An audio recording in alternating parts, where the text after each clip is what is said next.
Muchas gracias, Alberto, y muchas gracias, Eva, por haber desgranado los elementos, los ejes centrales de algo que, como bien indicabais, es ambicioso. Pero ambicioso no porque el reto tenga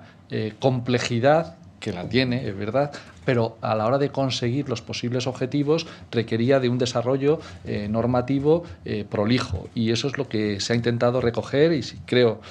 humildemente que se ha conseguido recoger en este proyecto de ley. Al ser integral, tenemos que hacer referencia a que aborda 7 ejes fundamentales. No voy a entrar en el absoluto detalle de cada una de las medidas que se adoptan, pero sí en las que entendemos que pueden ser más significativas, además de las que ha desgranado con mucho acierto Eva en el ámbito rural, que es uno de los ejes fundamentales y desgraciadamente normalmente muy olvidados en el Estado español a la hora de afrontar esta realidad. Creo que es fundamental que dejemos muy claro el primero de los ejes, que es la responsabilidad del Estado y de los poderes públicos para garantizar empleo remunerado a toda persona que viva en nuestro país, teniendo en cuenta su situación socioeconómica, esa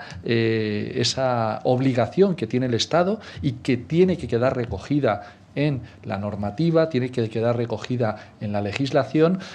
hará que el Estado tenga esa obligación de ser empleador de última instancia, de último recurso. Eso es fundamental. En el momento actual, desgraciadamente, y derivado de la situación normativa provocada por las reformas laborales aprobadas por Partido Socialista y Partido Popular, tener trabajo no es garantía de estar fuera de situaciones de exclusión social o de pobreza, y es precisamente uno de los retos fundamentales que tenemos que abordar. Y esa actuación, esa necesidad de crear empleo y hacerlo desde el ámbito público, también supondrá un elemento similar a blindar un salario mínimo también en el sector privado. El hecho de que nadie pueda tener menos de 1.050 euros mensuales de retribución, porque el Estado tiene obligación de poder proporcionarle empleo en determinados sectores que ahora citaré, funcionará también como una línea roja por debajo de la cual no se podrá situar la empresa privada en nuestro país. Es evidentemente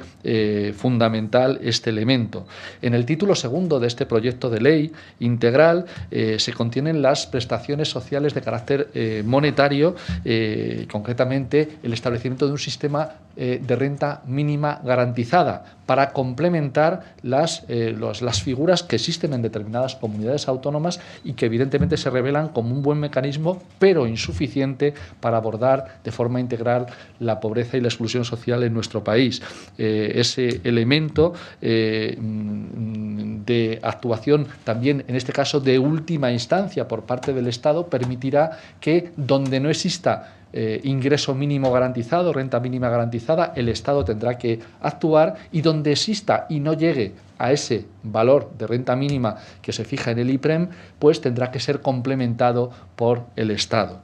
También es importante indicar que se reforman las prestaciones por hija o hijo menor de edad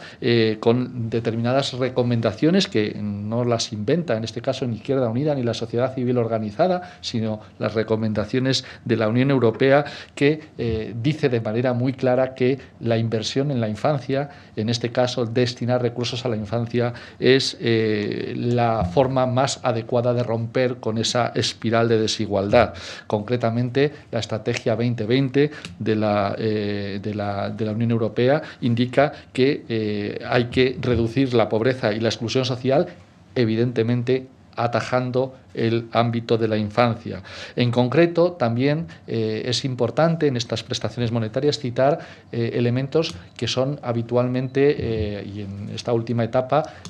fuente de mucho debate. Es el hecho del tema de las pensiones, el hecho de que la revalorización de las mismas, tanto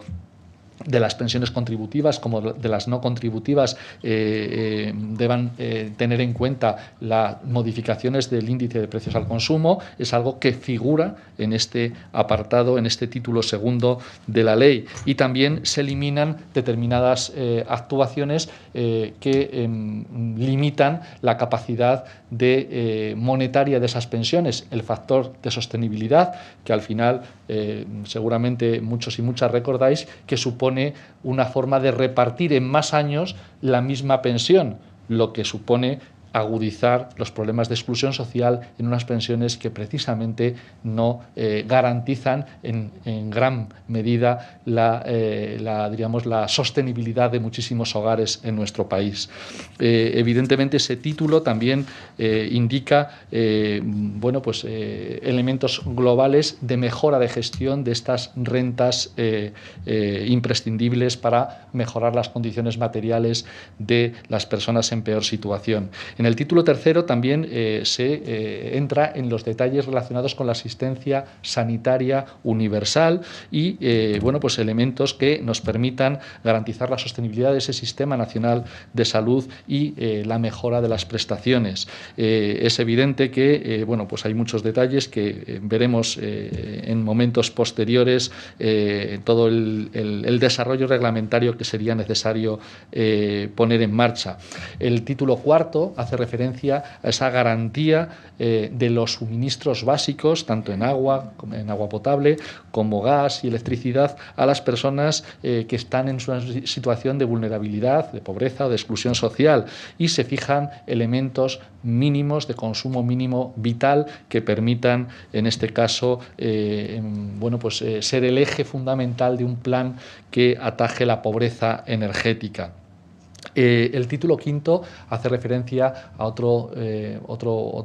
elemento clave, que es la función social de la vivienda. Los poderes públicos tienen que tener la capacidad para erradicar el sinhogarismo, erradicar la situación en la que se encuentran desgraciadamente en el momento actual en torno a unas 40.000 personas que no tienen